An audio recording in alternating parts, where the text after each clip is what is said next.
Bonjour et bienvenue dans cette nouvelle vidéo proposée par Into the Minds. Aujourd'hui, nous allons apprendre ensemble comment réaliser une analyse Pestel.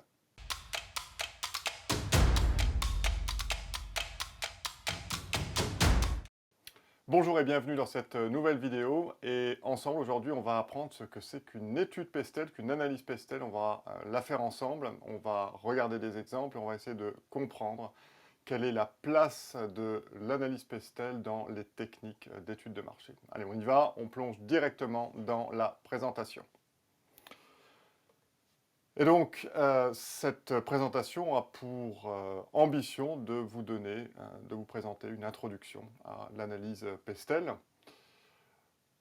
On va essayer tout d'abord de replacer l'analyse Pestel dans le cadre plus global de l'étude de marché. On va essayer de comprendre à quoi elle sert et on va surtout apprendre grâce à des exemples concrets et relativement récents. Restez jusqu'à la fin parce qu'à la fin de cette présentation, on va aborder le facteur qui a sans doute le plus d'importance dans l'analyse Pestel, donc il ne faut pas le rater. Qui suis-je? Je suis Pierre-Nicolas Schwab, je suis docteur en marketing, j'ai également un MBA en stratégie, je suis chercheur en marketing et en communication à l'Université libre de Bruxelles et je suis le fondateur de l'agence d'études de marché Into the Minds. Nous réalisons des études de marché dans toute l'Europe et nous avons des bureaux à Paris et à Bruxelles. Et si vous êtes aujourd'hui sur cette vidéo, bien c'est que peut-être vous avez découvert la vidéo sur notre blog ou sur notre canal YouTube. Le blog que j'anime depuis une quinzaine d'années et pour lequel j'ai déjà écrit pas loin de 3500 articles. Voici quelques-unes des couvertures de presse, radio, télévision que j'ai eues en 2019 et en 2020. Et tout d'abord, essayons de replacer l'étude Pestel dans le cadre plus global de l'étude de marché. Vous voyez ici à l'écran une infographie qui est téléchargeable sur notre site, www.intotheminds.com, sous l'onglet ressources, et qui est la méthode en 7 étapes d'étude de marché que nous préconisons aux porteurs de projets. Eh bien, l'étude Pestel, elle se situe à l'intérieur de cette méthode en 7 étapes. En particulier, elle se situe ici, vous voyez, à l'étape 4, et je vais le souligner pour vous. Vous voyez, ici, il y a l'analyse Pestel.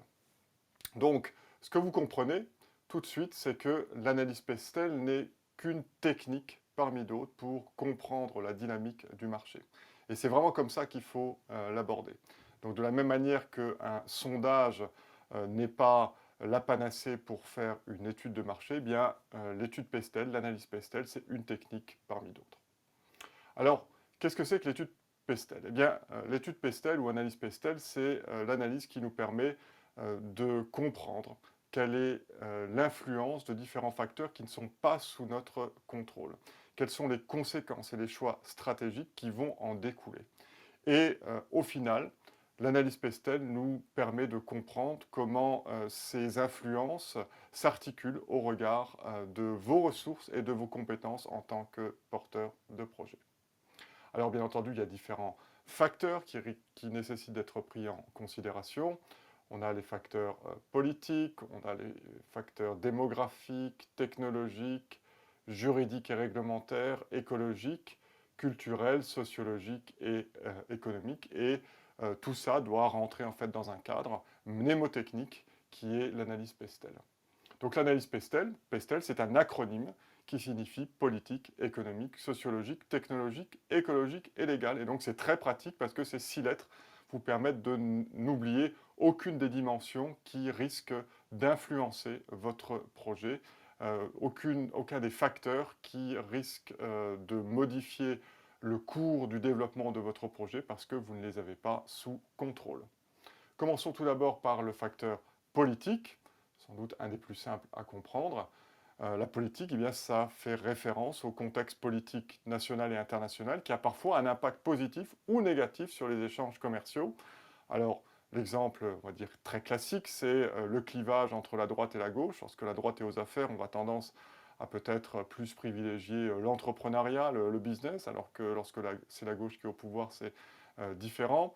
Lorsque la droite est au pouvoir, peut-être que les taux d'imposition vont diminuer. Lorsque la gauche est au pouvoir, ils vont augmenter. Eh bien, tout ça influence la manière dont vous faites du business et votre capacité aussi à aller chercher des clients.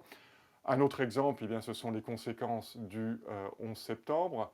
Euh, Après le 11 septembre 2001, il y a eu des tensions géopolitiques qui ont modifié les relations entre les pays et qui, bien entendu, ont modifié la manière dont les pays faisaient des échanges entre eux. Et puis, le dernier exemple, c'est un exemple qui est relativement récent, qui est un peu dans le sillage de toutes les politiques nationalistes qu'on voit se développer, notamment après l'élection de Donald Trump, et qui donne une préférence nationale à tout ce qui est business, à tout ce qui est achat. Et cette préférence nationale, eh bien, forcément, a un impact sur votre capacité à aller chercher ou aller vendre à des entreprises étrangères. Ici, un exemple qui vient de l'ère Trump, ce sont eh bien, les tarifs, donc les taxes qui ont été imposées par le président américain dès son entrée en fonction en 2016 et qui ont une vocation punitive vis-à-vis de la Chine. Ou bien ici, un autre exemple, c'est la manière dont l'Union européenne entend domestiquer les GAFA, c'est-à-dire entend taxer leurs activités dans l'Union européenne, celles qui sont vraiment réalisées à l'intérieur de l'Union européenne. Eh bien, cette taxe GAFA, elle ne va pas seulement concerner les GAFA, elle va également concerner d'autres entreprises qui réalisent plus que 250 millions d'euros de chiffre d'affaires sur le territoire européen. Passons maintenant à la deuxième lettre. La deuxième lettre, c'est économique, c'est le premier E de Pestel. Eh bien, la dimension économique, elle est principalement caractérisée de nos jours par la globalisation des marchés. Il y a de multiples indicateurs qui vont nous permettre de prendre le pouls de l'économie. Ça peut être l'inflation, ça peut être la croissance ou la croissance du PIB, ça peut être également le taux de chômage ou des indicateurs qui sont plus subtils comme par exemple le moral des ménages et des entreprises. Alors regardons un exemple qui est tout à fait récent, eh bien c'est la chute du PIB français dans quasiment l'ensemble ou dans l'ensemble de l'Europe. En France, le PIB aura chuté de 8,3% en 2020. On espère qu'il va se reprendre en 2021. Mais bien entendu, cette chute du PIB, eh bien, elle a un impact sur la capacité des entreprises à faire des affaires et à aller chercher des clients. Un autre exemple, eh bien, ici, c'est l'OCDE qui mesure le moral des consommateurs. Et donc, cette courbe est tout à fait intéressante à regarder et à prendre en considération parce qu'elle nous montre également, elle est le reflet de la volonté des consommateurs de se projeter dans l'avenir et d'acheter. Donc, généralement, lorsque le moral des consommateurs est mauvais, eh bien, il est beaucoup plus difficile de faire des affaires. Et donc les indicateurs économiques nous renseignent sur l'évolution du marché et nous permettent d'anticiper par exemple les faillites et les impacts sectoriels respectifs, nous permettent d'anticiper les créations d'emplois et les créations d'entreprises. Et donc ce qui est tout à fait intéressant, par exemple, là ce sont des statistiques qui viennent de l'INSEE, c'est que malgré la chute du produit intérieur brut dans l'ensemble de l'Europe, eh bien, si on regarde le cas de la France, on n'a jamais créé autant d'entreprises. On est sur une pente ascendante qui est principalement due à des entreprises unipersonnelles, c'est ce qu'on appelle des auto-entrepreneurs. Donc, les échecs des uns sont des opportunités pour les autres. Et donc, toutes ces entreprises qui sont créées par des chômeurs ou par des gens qui veulent devenir financièrement indépendants, eh bien, vont créer également des emplois ou des opportunités pour d'autres entreprises qui proposent des services périphériques à la création d'affaires, à la création de business. On peut penser aux comptables, on peut penser aux notaires, on peut penser également aux coachs, aux consultants. Et ce qui va être également intéressant, eh c'est de comparer ces différents indicateurs entre pays pour identifier les zones les plus dynamiques, celles sur lesquelles vous voulez investir. Un exemple tout à fait concret, eh bien, c'est celui de la Chine. La Chine, malgré la crise du Covid qui a démarré en Chine en janvier 2020, voire en décembre 2019, eh bien, elle s'est bien reprise et elle aura un taux de croissance en 2020 de 2,3%, alors qu'en Europe, on sera entre moins 8 et moins 10% pour l'Italie. Donc c'est une zone qui est beaucoup plus dynamique. Troisième lettre de l'acronyme PESTEL, c'est sociologique. Et donc la sociologie, c'est quoi? C'est une dimension qui est complexe et qui couvre l'évolution de notre société. c'est la démographie, ce sont les comportements des humains, c'est la culture, c'est en gros les croyances de la population en général.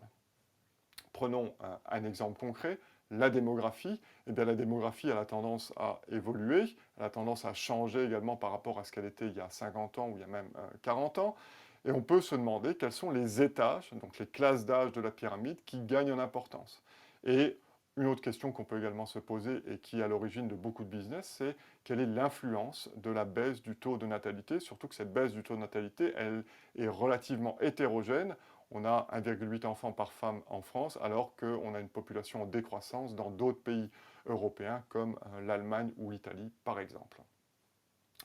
La dimension sociologique, c'est également la relation qu'on a au travail. Et donc, en sortant de la crise du Covid de 2020, on s'aperçoit que cette relation au travail a tout à fait changé. Le Covid-19 a changé la manière dont on travaille, a promu le télétravail, et ça a un impact sur l'immobilier rural, ça a un impact sur l'immobilier de bureau, et ça a un impact également sur des modes de fonctionnement qui étaient relativement récents, qui sont par exemple le coworking. Donc ici, on voit en termes d'immobilier que c'est un article des Échos qui est paru en 2020, il y a une recherche relativement importante des propriétaires immobiliers pour des résidences secondaires dont le budget est inférieur à 150 000 euros et qui se situe à moins de 2 heures de la capitale ou des grandes métropoles. Donc ça veut dire qu'il risque d'y avoir également une renaissance ou un essor en fait, de ces zones à la périphérie des villes dans un périmètre relativement raisonnable de 2 heures. Autre conséquence tout à fait concrète, c'est cet article qui nous vient de Wired et qui prédit la fin de WeWork. WeWork, c'est un des grands géants du coworking qui voit ses espaces désertés à cause du Covid-19, qui avait déjà également des finances relativement en mauvais état. On peut se demander si ce géant n'est pas un géant au pied d'argile et s'il ne va pas tout simplement disparaître.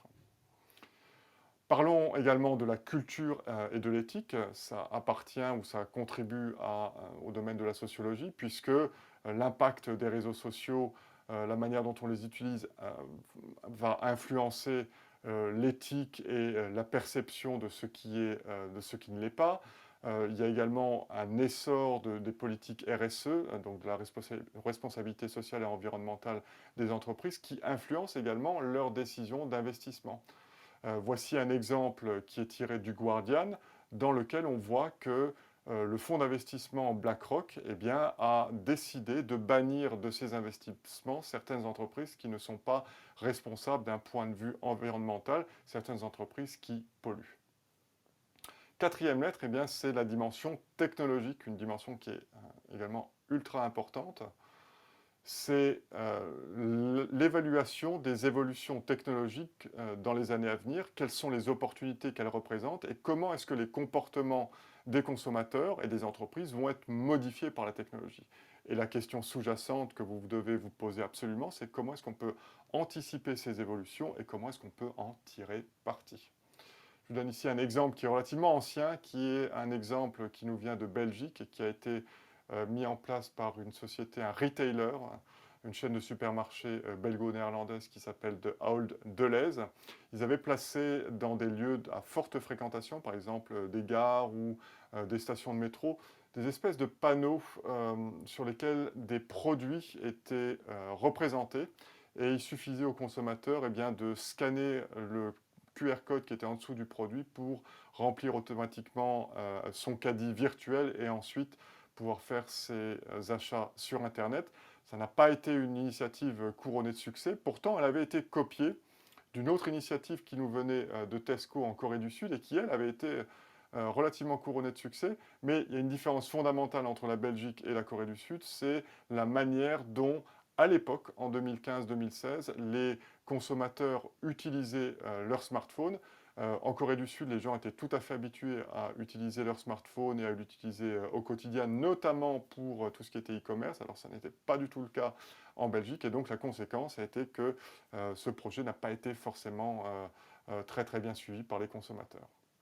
Ensuite, on arrive à la dimension écologique, Et bien entendu, cette dimension écologique, elle est de plus en plus présente dans notre société. Elle traduit une volonté de la part des différents partenaires de l'entreprise de se responsabiliser ensemble pour développer durablement leurs activités. Donc on peut penser directement aux conséquences du développement des voitures hybrides, hein, comme celle-ci, qui est une Toyota Prius. Toyota a été un petit peu, on va dire, le précurseur en matière de responsabilité environnementale par rapport aux voitures et par rapport aux motorisations hybrides. On peut penser également aux voitures électriques et aux voitures hydrogènes, qui sont sans doute la prochaine génération. Bien, les voitures électriques, aujourd'hui, elles ont des taux de pénétration qui sont relativement différents en fonction du pays.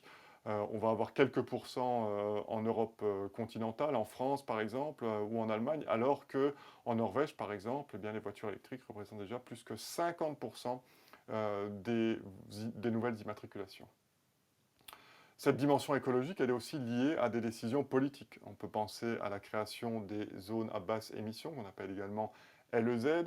On peut penser à la réglementation WLTP qui est arrivée après le scandale des émissions diesel ou des tests diesel provoqués par Volkswagen.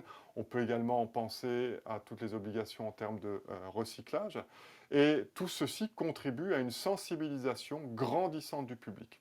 Cette sensibilisation qui augmente, eh bien, elle a également des conséquences en matière de consommation. On va consommer plus de produits bio, on va être plus attentif à tout ce qu'on appelle l'upcycling. Et puis, il y a également des courants, des niches qui se développent, comme par exemple le véganisme. Alors ici, c'est un article d'un institut d'études de marché qui nous montre que les produits biologiques vont sur une pente ascendante entre 2019 et 2026. Et puis ici, c'est un article du Huffington Post qui nous apprend qu'un premier restaurant vegan a été couronné par une étoile au guide Michelin en 2021. Et ça, c'est tout à fait intéressant parce que ça marque également une sorte de reconnaissance ou une sorte d'acceptation dans la société de ces nouveaux courants. Passons maintenant au dernier facteur, le facteur légal. Donc c'est la dernière lettre de Pestel, c'est le L. Et donc, comme je vous le disais en introduction, ce facteur est tout à fait important et peut-être le plus important des 6 lettres à connaître parce que si vous ne connaissez pas les règles du jeu légal, eh bien vous allez amputer vos chances de survie et vous risquez de devoir fermer boutique relativement rapidement. Il faut également comprendre quelles sont les réglementations nouvelles qui risquent de modifier les comportements et les usages, donc pas seulement se concentrer sur l'actuel, mais également anticiper les changements législatifs. Je vous donne ici 3 exemples, 4 exemples même. Premier exemple, c'est la réglementation sur les déchets plastiques qui oblige à ce que les bouchons des bouteilles d'eau ne soient plus détachables, donc ils doivent rester solidaires de la bouteille. Eh bien, c'est ce qui a conduit une marque comme Cristalline en France à inventer ce bouchon qu'on appelle SnapClick et qui reste attaché à la bouteille. Il y a également en 2024 une nouvelle réglementation par rapport au recyclage des mégots de cigarettes. Donc il faut qu'il y ait une diminution du nombre de mégots de cigarettes qui sont jetés. Pourquoi? Parce que ces mégots, chaque mégot en fait pollue 500 litres d'eau. Il y a des milliers de produits chimiques, notamment cancérigènes, à l'intérieur des cigarettes. Et donc les fabricants de cigarettes vont avoir des obligations en termes d'information et en termes de financement de la filière recyclage. Donc ça crée des opportunités qu'on va voir tout de suite. Également toute une série de règlements qui sont déjà entrés en application, qui vont rentrer en application par rapport aux additifs alimentaires, dont certains peuvent être dangereux, cancérigènes. Et puis, le dernier exemple, c'est tout ce qui concerne la régulation financière et qui donne naissance à un certain type de start-up qu'on appelle les RegTech. Voilà le premier exemple par rapport aux mégots de cigarettes. Eh bien, il y a des entreprises qui se lancent dans la fabrication et la mise à disposition des communes de bornes dans lesquelles on met ces mégots et ensuite il y a une filière de traitement de ces mégots et de valorisation des mégots. Ou bien ici, l'additif E171 qui a été interdit à partir du 1er janvier 2020 et qui a obligé les industriels de l'agroalimentaire à réinventer certaines recettes, à s'adapter, notamment en remplaçant cet additif par de l'amidon de maïs.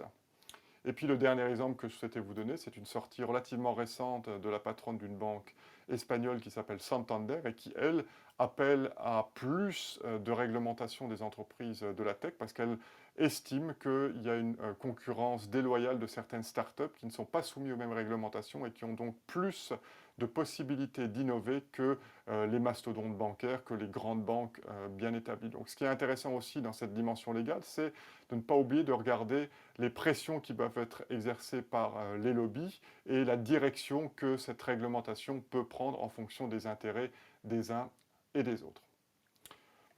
Voilà, ce que je vous propose maintenant, c'est de faire un tout petit résumé de ce dont on a parlé à l'instant. Et puis, j'espère également que vous n'oublierez pas de vous abonner et de liker cette vidéo. Donc, nous avons vu 3 points. Le premier point, c'est que Pestel, eh bien, c'est une technique d'étude de marché parmi d'autres. Je vous invite, je vous rappelle, à télécharger mon guide gratuit sur www.intotheminds.com dans l'onglet ressources, où vous apprendrez comment réaliser une étude de marché de A à Z et comment notamment bien réaliser une étude Pestel. Rappelez-vous également que Pestel, c'est un moyen mnémotechnique de passer en revue tous les facteurs d'influence sur un marché et tous les facteurs exogènes, c'est-à-dire tous ceux qui sont hors de votre contrôle. Et le dernier point à ne pas oublier, eh bien, c'est que le L de l'égal est sans doute le point le plus important de l'analyse Pestel. C'est celui, en gros, qui va déterminer si vous avez une chance de réussir ou pas et quelles sont les belles opportunités que vous pourrez saisir dans le futur. J'espère que cette vidéo vous aura plu et j'espère également vous revoir bientôt sur notre channel YouTube. N'oubliez pas, comme je vous le demandais, de mettre un pouce bleu, de vous abonner et à bientôt. Au revoir.